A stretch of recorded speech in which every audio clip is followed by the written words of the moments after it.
अच्छा, वक्फ कानून को लेकर जिस तरीके से अभी बीते दिनों बयान आया तेजस्वी यादव का कूड़ेदान में फेंकने को लेकर, आपको नहीं लगता कि बिहार में कहीं ना कहीं एक बार फिर से बिहार जो चुनाव है सांप्रदायिक ध्रुवीकरण की तरफ बढ़ रहा है, या फिर आरजेडी भाजपा की पिच पर खेलने को मजबूर हो गई है? देखिए अमित जी,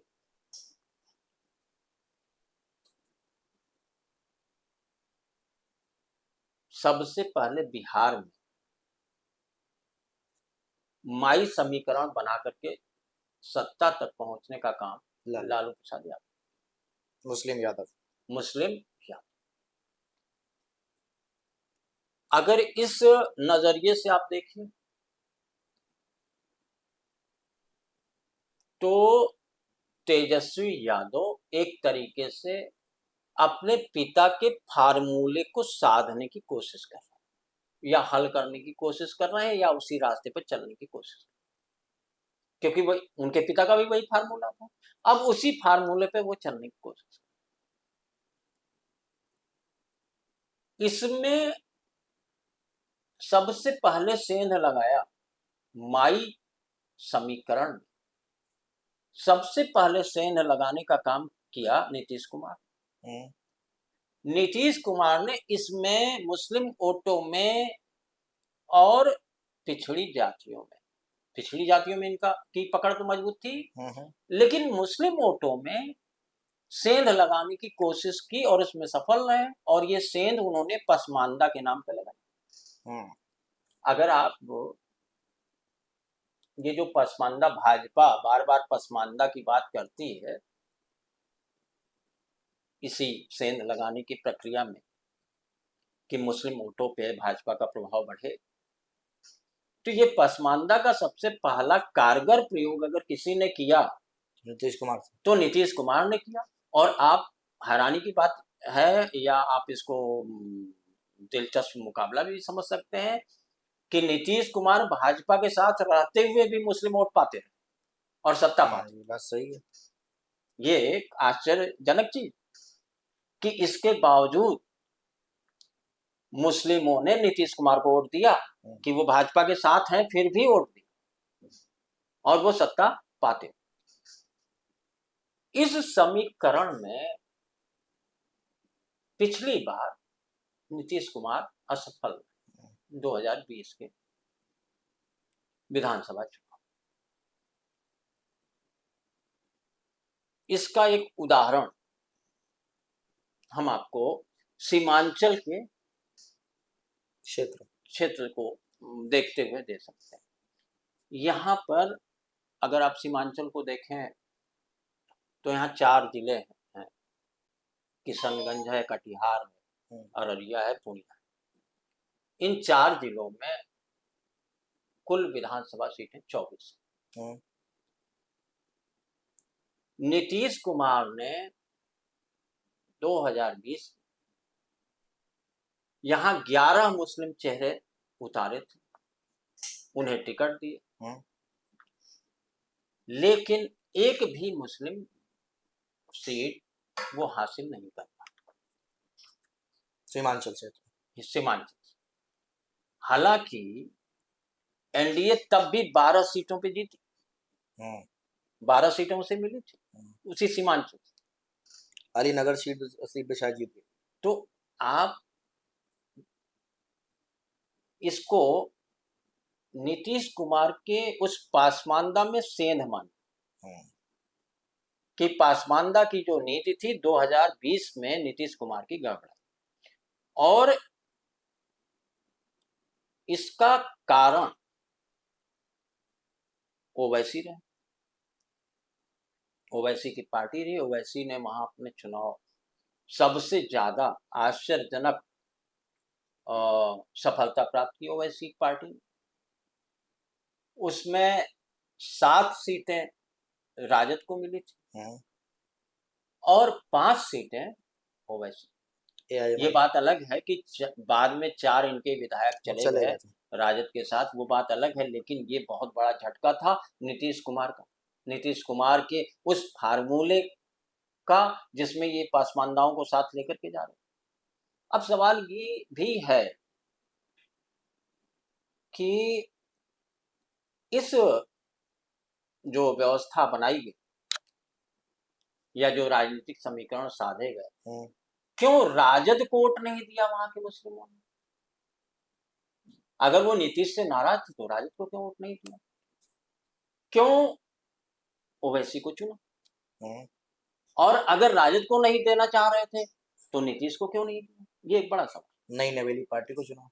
हाँ, नई नवेली पार्टी को, जिसके बारे में ये जानते हैं कि भाई ये सत्ता तक नहीं पहुंच रहा है, हम्म, ये तो सर्वमान्य तथ्य है कि सत्ता तक नहीं पहुंच रहा ओवैसी, फिर भी दिया। इसका सबसे बड़ा कारण ये था कि नीतीश कुमार और राजद दोनों के साथ इनकम्बेंसी, एंटी इनकम्बेंसी। क्यों? क्योंकि राजद के साथ मिलकर के भी ये सरकार चला चुके थे और खुद भाजपा के साथ भी सरकार चला चुके थे। हम्म, तो ऐसा नहीं है, इस बार के विधानसभा चुनाव में भी यही होना है। ऐसा नहीं आप कह सकते कि केवल नीतीश के खिलाफ एंटी इनकम्बेंसी, आरजेडी खिलाफ है आरजेडी के भी खिलाफ है, क्योंकि उप मुख्यमंत्री रह चुके हैं तेजस्वी। 2 बार। तो ऐसी स्थिति में राजद भी सत्ता का भागीदार रहा है।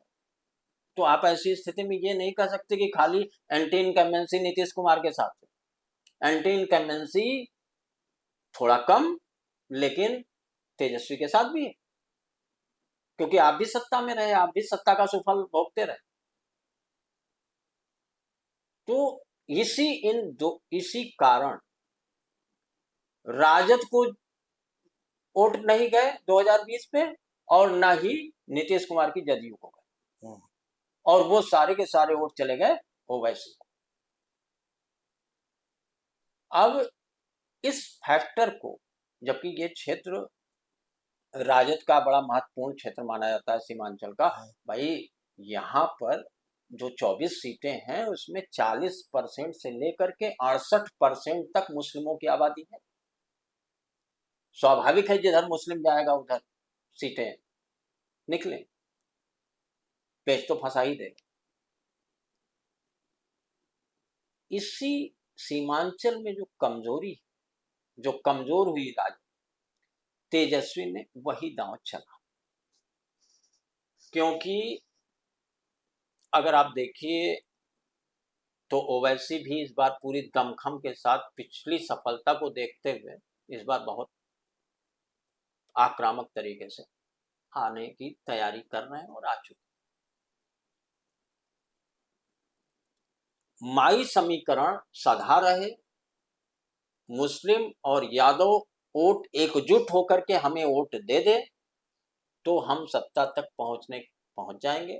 तेजस्वी इस समीकरण को साधने में जुटे हैं, इसीलिए उन्होंने ये बयान दिया कि अगर वो सत्ता में आते हैं तो वो वक्फ कानून को कूड़ेदान में फेंक दें। ओवैसी ने जब ये सवाल उठाया कि आप साहनी को तो डिप्टी सीएम बना रहे हैं, 2% वोट वाले, 18% वोट वाले को आप क्या दे रहे हैं? और यही मुद्दा उठाया भाजपा ने, जदयू ने तो साफ कह दिया कि वोट तो आपको मुस्लिमों का चाहिए, लेकिन जब पद देने की बारी आती है तो आप अपने परिवार को देते हैं।